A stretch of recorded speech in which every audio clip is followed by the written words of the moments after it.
Okinawa দ্বীপের শতবর্ষীরা যে ৬টি জিনিস চর্চা করে। ওকিনাওয়া হচ্ছে জাপানের এমন একটি দ্বীপ যেখানে ঘরে ঘরে দেখা যাবে শতবর্ষী মানুষ, মানে যাদের বয়স ১০০ বা তার বেশি, অথবা তা ছুঁই ছুঁই করছে। এবং এরা সবাই সুস্থ, কর্মক্ষম এবং শারীরিক ও মানসিকভাবে পরিপূর্ণ ফিট। কি তাদের রহস্য? গবেষক ড্যান বিটনার তা অনুসন্ধান করেছেন। ১. বেগুনি মিষ্টি আলু। ওকিনাওয়া একটি প্রশান্ত মহাসাগরীয় দ্বীপপুঞ্জ, ফলে এখানে টাইফুনের প্রকোপ বেশি। টাইফুন থেকে বাঁচিয়ে যে খাদ্যশস্যটি এখানে সবচেয়ে বেশি উৎপাদন করা সম্ভব তা হল বেগুনি মিষ্টি আলু। একসময় ওকিনাওয়ানদের ক্যালোরির ৭০% মেটাত এই বেগুনি মিষ্টি আলু। দ্বিতীয় বিশ্বযুদ্ধের সময় যখন খাদ্যাভাব চরমে পৌঁছেছিল, তখন এই বেগুনি মিষ্টি আলুই তাদের বাঁচিয়ে রেখেছে। ২. বেশি খাবার, কম ক্যালোরি। বাইরের খাবার বা প্রসেস খাবারের ধরনই হচ্ছে দেখতে কম মনে হলেও তাতে ক্যালোরির পরিমাণ থাকে অনেক বেশি। ছোট্ট একটা বার্গার হয়তো ২ কামড়েই শেষ, ক্ষুধা মিটল না, ওদিকে শরীরে ঢুকল বেশ পরিমাণ ক্যালোরি। ওকিনাওয়ানদের ব্যাপারটা হলো তাদের খাবারের পরিমাণ বেশি কিন্তু ক্যালোরি কম। যেমন দুপুরবেলা তাদের অনেকের বাড়িতেই হয়তো বাঁধাকপি ভাজা হয়, সাথে টফু বা সয়া দুধের ছানার বেশ কয়েক টুকরো, আর কিছু ওষুধি শাক, সাথে ১ বাটি হোল গ্রেইন স্টিকি রাইস। পেট পুড়ে খেলেও এই খাবারের ক্যালোরি ওই ছোট্ট বার্গারের চেয়েও কম। ৩. হারা হাচিবু।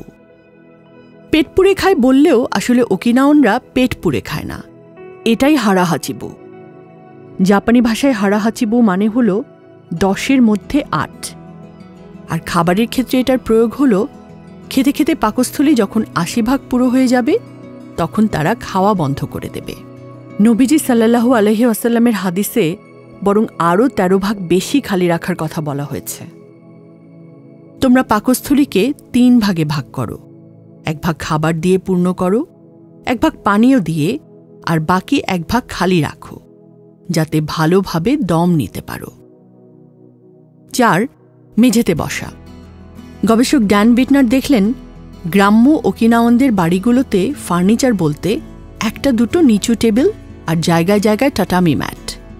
টাটামি ম্যাট হলো এক ধরনের জাপানি মাদুর। বাঙালি মাদুরের সাথে টাটামি মাদুরের পার্থক্য হলো এটার বুননটা আরও সূক্ষ্ম, আরও মিহি।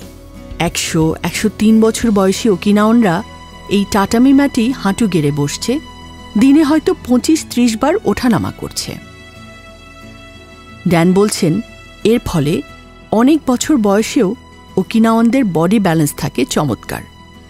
কুঁজো হয়ে, উবু হয়ে নিজেদের বাগানে যেসব ওকিনাওয়ানদের কাজ করতে দেখেছেন ড্যান, তাদের কারো বয়সই ৯০-এর কম ছিল না।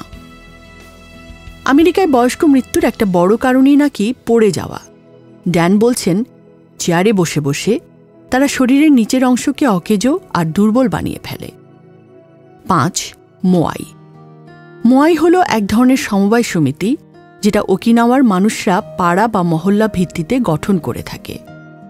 সবাই মিলে কিছু কিছু করে অর্থ একসাথে রাখে যাতে কারো বিপদে বা অসুস্থতার সময় কাজে লাগে। ড্যান বলছেন এই মোয়াই আসলে আর্থিক প্রয়োজনের চেয়েও বেশি কিছু। সমিতির প্রয়োজনে নিয়মিতভাবেই ওকিনাওয়ানরা একসাথে হয়, চা খায়, গল্প করে, আর সংঘবদ্ধভাবে কাকে সাহায্য করতে হবে তা নিয়ে ভাবে। ড্যান আমেরিকাকে ক্রমশ গ্রাসকারী একাকিত্বের মহামারীর উল্লেখ করে বলছেন যে একাকিত্ব আমেরিকার মানুষের জীবন থেকে ১৫টা বছরকে কেড়ে নিচ্ছে, বিলিয়ন ডলারের ওষুধ, সাপ্লিমেন্ট আর জিম দিয়েও যাতে কোনো লাভ হচ্ছে না, সে একাকিত্বের কত সহজ সমাধান ওকিনাওয়ানরা করেছে স্রেফ বন্ধু বানিয়ে, গল্প করে আর অন্যের বিপদে পাশে দাঁড়িয়ে। ৬. ইকিগাই। দ্বিতীয় বিশ্বযুদ্ধের সময় ওকিনাওয়া খুব ক্ষতিগ্রস্ত হয়েছিল। ২ লক্ষের মতো মানুষ মারা গেছে যুদ্ধে। সে সময় ঘরে ঘরে ওকিনাওয়ানরা গ্রেনেড নিয়ে বসে থাকত যাতে শত্রু সৈন্যের হাতে হেনস্থা হতে পারে এরকম কোনো সম্ভাবনা দেখার সাথে সাথে নিজেদেরকে বিস্ফোরণে উড়িয়ে দিতে পারে। সেরকম একটা অবস্থা থেকে যে প্রজন্মটা বেঁচে এসেছে, জীবন তাদের কাছে খুবই মূল্যবান। সকালবেলা ঘুম ভাঙার সাথে সাথে সে ভাবতে পারে আজকের দিনে তার অনেক কাজ আছে। ড্যান দেখেছেন, ওকিনাওয়ানদের জীবনে রিটায়ারমেন্ট বলে কিছু নেই। ৮৪ বছর বয়সী কেউ হয়তো রাস্তা ঝাড়ু দিচ্ছে, ৯৮ বছর বয়সী কেউ হয়তো বাজারের দোকান চালাচ্ছে, ৯৫ বছর বয়সী এক কাঠমিস্ত্রির সাথে ড্যানের কথা হয়। মিস্ত্রি তাকে বলছিলেন, আমার জীবনের একটা উদ্দেশ্য আছে, আমি যে কাঠের জিনিসগুলো বানাচ্ছি এগুলো শত শত বছর টিকে থাকবে, যখন আমি থাকব না তখনও। ওকিনাওয়ান দ্বীপের এই শতবর্ষীদের অভ্যাসগুলো চাইলে আপনিও অনুসরণ করতে পারেন। ১. প্রসেস বা অতিরিক্ত রান্না করা খাবার কমিয়ে আস্তে আস্তে শাকসবজি, ফল ও ভেষজ জিনিস বেশি রাখুন। ২. ক্যালোরির অত চুলচেরা বিশ্লেষণ করা হয়তো সম্ভব হবে না, তবে সচেতন হন যে খাবারটা খাচ্ছেন তার পরিমাণ কম হলেও বেশি ক্যালোরির হচ্ছে না তো। ৩. পেট পুড়ে না খেয়ে অল্প একটু ক্ষুধা থাকতে থাকতেই খাওয়া বন্ধ করুন। ৪. আপনার প্রতিবেশী, আত্মীয়, বন্ধুদের সাথে মাঝে মাঝেই সময় কাটান। কোয়ান্টাম ফাউন্ডেশনের মতো সৎসঙ্গে আসুন। সমমনা মানুষ ও ভালো কাজের সুযোগ দুইই পাবেন। জীবনের লক্ষ্য ঠিক করুন এবং প্রতিদিনের কাজকে একটু একটু করে লক্ষ্যের দিকে ধাবিত করুন।